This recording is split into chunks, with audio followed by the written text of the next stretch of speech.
viewed from the air, the chapel resembles a shapely casket. Once within its walls, one is overwhelmed by its light, slender form and breathtaking vaulted ceiling. Looking up, one gets an impression as if walls climb up to the starry sky, and as if 12 symbolic sedilia only awaited the arrival of cannons.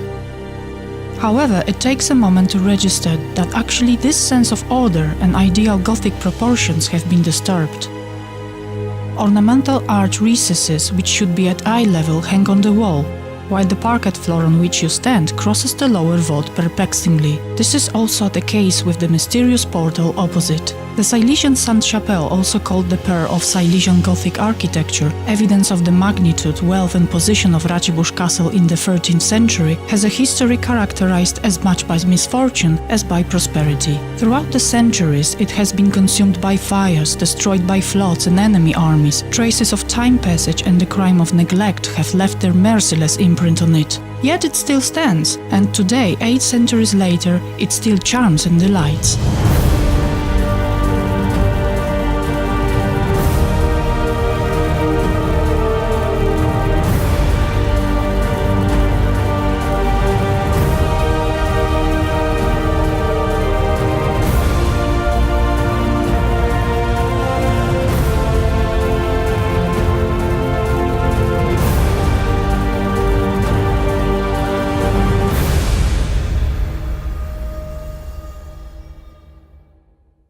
Let's go back to the 13th century. Racibórz Castle town, existing for at least 2 centuries, is in a period of dynamic development. It is the period of the rule of Duke Ladislaus I of Racibórz Opole, and the 1280s bring the wind of change. The Duke dies and the Upper Silesia Grand Duchy breaks into 4 parts. Racibórz region is co-ruled by 2 Duke's sons, Przemysl and Mieszko. Then 2 concepts of authority collided in Silesia, the state and the church one, and this led to a dispute between Bishop Thomas II and Prince Henry IV Probus, the Duke of Wrocław. Nie ulega wątpliwości, że spór dotyczył nie tyle samych osobistych pewnych kwestii, tylko... There is no doubt the dispute concerned not only personal matters. It was the dispute over feudal principia which ruled over the world then. Prince Henry of Wrocław endeavored to strengthen his position in Silesia when planning to conquer the throne of Krakow. The bishop, on the other hand, was interested in freeing the Silesian church, existent across a large area of what was historically Silesia, from the duties of feudal law. Well, and it resulted in a conflict and triggered really dramatic events. Particularly when there is no prudent approach, then the only solution is an armed conflict, and such was the order of events then. Konflikt właściwie przetoczył się przez znaczną część. The conflict rolled through much of Silesia, concluding in Racibórz. Here Thomas discovered one of the last bastions in which he could take refuge. It was this fortress, the castle, transformed under the sons of Ladislaus I, which became the place from which he exerted political pressure against Henry IV. Dramatyzm tamtej sytuacji zadecydował. In a dramatic turn of events, the bishop, dressed in full pontifical robes, went out to meet the prince, and after a considerable time, in spite of hostilities, they finally became reconciled. In order to prove that something unprecedented had occurred, they decided to commemorate this. Postanowili to upamiętnić. Książę w 1288 roku, kiedy In 1288, the prince founded the Collegiate Church in Wrocław. Very richly endowed, this building is very impressive and also considered one of the Gothic pearls of Silesia, while Bishop Thomas II decided more or less at the same time to make a very similar foundation within the walls of Racibórz Castle.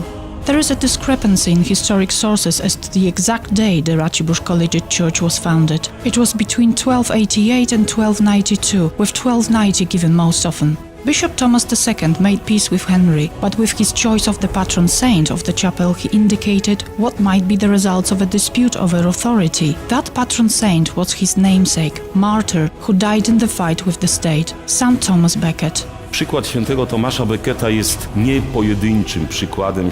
The case of St. Thomas Becket is not an isolated instance of medieval conflicts between the state and church. It was all about the freedom rights, and the king wasn't likely to accept any independent entities. As it happens very often, the escalation of this conflict turned into a personal rancor, up to the point when there was no place for reflection and the king ordered to kill the bishop. The Collegiate Church means more than simply the church or chapel. It was a group of clergymen, a college College of Canons with the rights to designate bishops. Its foundation, the initiative of Thomas II, was certainly supported by Piast of Upper Silesia, Przemysl and Mieszko. The collegiate church fulfilled strategic functions. That was a meeting place of clergymen who belonged to intellectual and spiritual elite of Racibórz Daci at the end of the 13th and 14th century. Not only the clergymen sat there, prayed or celebrated services, but also the people who influenced the entire area of the Duchy of Racibórz. They were mainly parsons from the local urban and rural parishes, and duchy chaplains and members of the closest circle of the Duke's court. They also worked in the office, so they were writers, which played a very important role in the life of the court of Prince Przemysl, Leszek and the following princes from the house of Opawa-Przemyślic. Kapituły kolegiackie. Collegiate chapters, known in the Middle Ages, were the bodies promoting the splendor of church life. Such chapters, that is the groups of clergymen, weren't founded everywhere, but only at the bishop's seat, in the diocese or in more important places within the area of the diocese.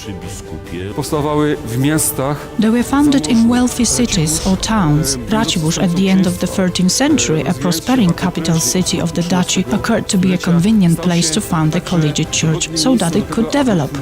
The collegiate church operated in the castle chapel for about 125 years. In the mid-15th century, it was moved to the Church of the Assumption of the Blessed Virgin Mary in Racibórz. It might have been for economic and logistic reasons. With the progressive development of the castle, the chapel became its integral part. It used to be the meeting place for the chapter, the place where services and holy masses were celebrated. But then in the 15th century, in times of Prince John II, nicknamed the Iron, from the house of Przemyślic, and also his successor till the times of Duke Valentine, it operated mainly as the castle chapel for the duchy court and the subjects.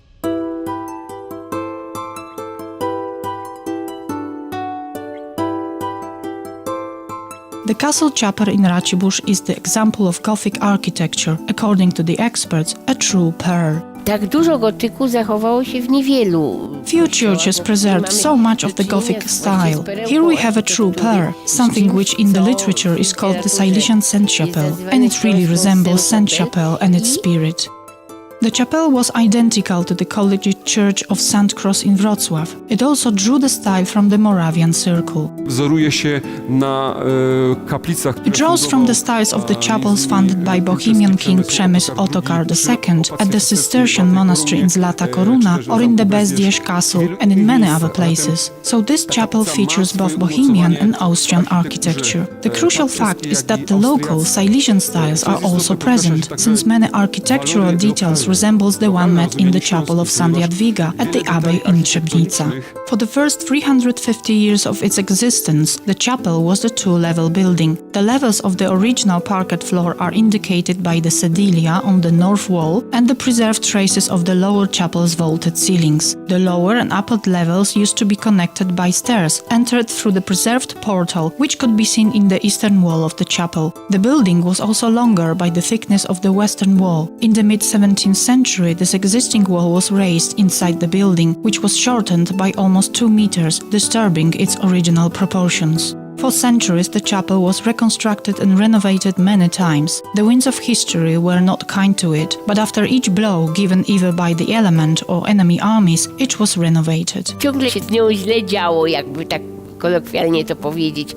This chapel experienced a lot of misfortune in its history. Founded in 1290, it survived till the end of the 15th century, and as a result of the Great Flood, the whole south wall collapsed. The excavation behind this wall revealed the pieces of the wall of Gothic monk nun tiles which used to cover the roof. The wall was rebuilt and the chapel maintained its original length. A square tower of the vestibule was also added, but unfortunately it was all destroyed in a blaze in about 1600. In the mid-17th century, Count Opis from Głogówek, who administered the imperial possessions, rebuilt the chapel and then its levels and dimensions were changed. In the 18th century, with Napoleonic army in the castle, the chapel was destroyed. It operated but was significantly devastated. Then, at the end of the 19th century, the chapel burned down. It was diligently rebuilt by an expert in Gothic style. The fourth sedilium was added in the place of a former entrance portal. The gallery was reconstructed as we can see it now. The entrance was bricked over. The remaining ribs were reshaped, the vaulted ceiling was partly renovated. In the place of a window, which used to be in the axis of the elevation, 2 windows and a new roof was made.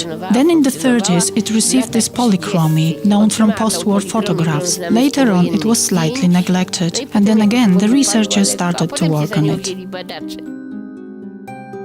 In 1945, the chapel and the entire castle complex was taken over by the treasury and since then neglected. In the second half of the 20th century, at the times of the People's Republic of Poland, and in the early 21st century, this valuable monument went to rack and ruin. Yet a few years ago, despite the attempts to aspire cultural life on the castle courtyard, hardly could this building be called the town's landmark. Better times came in 2008, when thanks to the effort of the new castle owner, the Powiat of Racibórz, a major renovation started.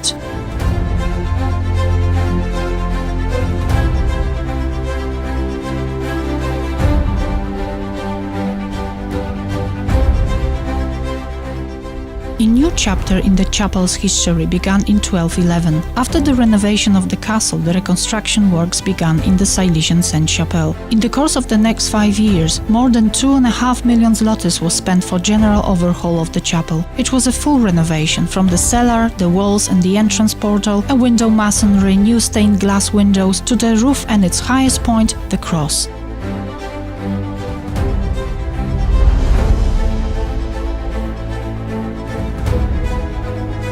In 2014, the renovation of the interior began.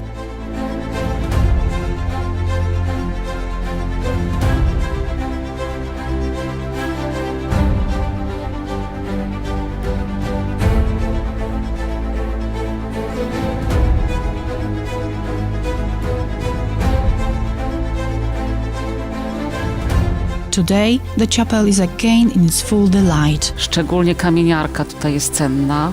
The masonry is of particularly great value here. We spent a lot of time on it, and as it was seriously damaged, we were delighted to be able to complete these fragments of Gothic sculpture, which were created with considerable finesse. There were many defects which we had to restore in keeping with the Gothic spirit, imitating what we could see. It was also necessary to understand the perspective of this Gothic sculpture. We expected to find more polychromy, as we knew that the sections of the chapel had been polychromed, including the masonry and the vault and probably also walls. However, few such traces were found, which doesn't mean they didn't exist. We searched continually for evidence of how the chapel had originally looked. Heritage conservators managed to reconstruct precious polychromy, the paint layer, vegetable ornaments on sculptured columns brackets. They arranged the masonry, restored the color and character of this antique interior. My w trakcie tej konserwacji staraliśmy We tried to recreate the original look of the chapel, yet it must be admitted it looked different. It must have been more colorful, since at that time such intensive colors were used. The point is, we have no basis today to restore it. We do it conservatively, according to our knowledge. The brick was mostly plastered, following the history of this place. The exposed fragments of the walls were left only on crypt level in the eastern wall of the chapel. Ta cegła nigdy nie była przeznaczona do ekspozycji. These bricks were never to be displayed. Here in this wall you can see relaying, which comes from different periods of time, but since it was never to be shown, it was always plastered. I think we need to return to this concept, which would help to exhibit the masonry properly. It will be clearly visible against the background of lightly painted walls. It is more important and was always exhibited. I zawsze była eksponowana. Thanks to this, our attention turns to the most valuable Gothic elements of the chapel, sedilia and original vaulted ceiling. The external north wall adjacent to Duchy home is not plastered. Walking in the hall, we can closely admire the beauty of the Gothic handmade brick, from which the bricklayers removed the excess of clay with the fingers. Symptoms of the original decay of the chapel can also be seen here. For example, walled-up portal through which the Duke used to enter directly from the castle to attend sermons, not interfering the faithful. A final phase of restoration project was the rearrangement of the building's interior. The painting depicting St. Thomas Becket by Jan Bochenek, altar figures of saints and church benches returned. Then occasional services, celebration and cultural events could be held there.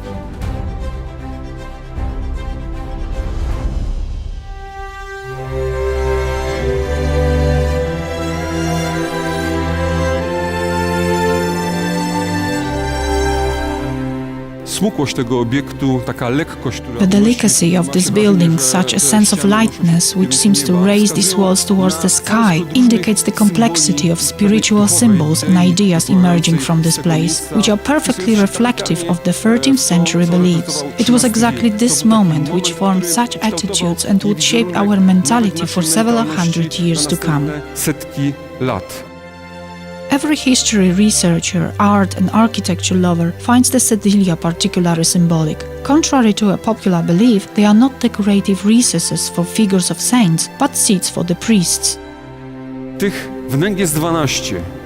There are 12 such recesses. If they reflect the original idea, 12 is a symbol of 12 apostles. If these 12 canons were to be reminders of the 12 apostles, then here is the meeting place of this local church, ecclesia, Christ community. Ecclesia, wspólnoty wokół Chrystusa. The lower level of the chapel is equally symbolic, and as some researchers claim, it could have been used as sepulchre, oratorio of Racibórz Piast, and the reliquary. Sama kapliczka, tak można ją nawet nazwać, A bird's eye view of the shrine, or even an examination of its model, reveals that it has the shape of a beautiful casket resembling the reliquary. This lower level could have been such a place in which the relics of St. Thomas and others, for instance the patron saint of the Diocese of St. John the Baptist, were held.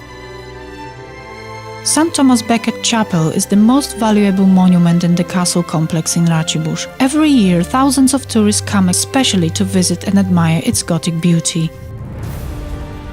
Bardzo lubię tą kaplicę, powiem Państwu szczerze. I must admit I like this chapel very much, because in comparison with similar architectural project, it is so small, yet at the same time it is comprised of a considerable range of elements, so that for a researcher in architecture it demonstrates how everything has changed. Racibórz inhabitants can also see examples of disasters which have affected the town, the fires, the floods, or the march of enemy armies. The chapel has been continually devastated, and yet it still remains in quite a good condition. Wszystko z nią jest w porządku. Touring the chapel and Racibórz Castle, the inhabitants of the town can feel a part of what was once the important, wealthy, ancient capital city of Upper Silesia. Here, within the centuries-old walls, they can genuinely taste history, touch the past, and inhale the scent of the Middle Ages.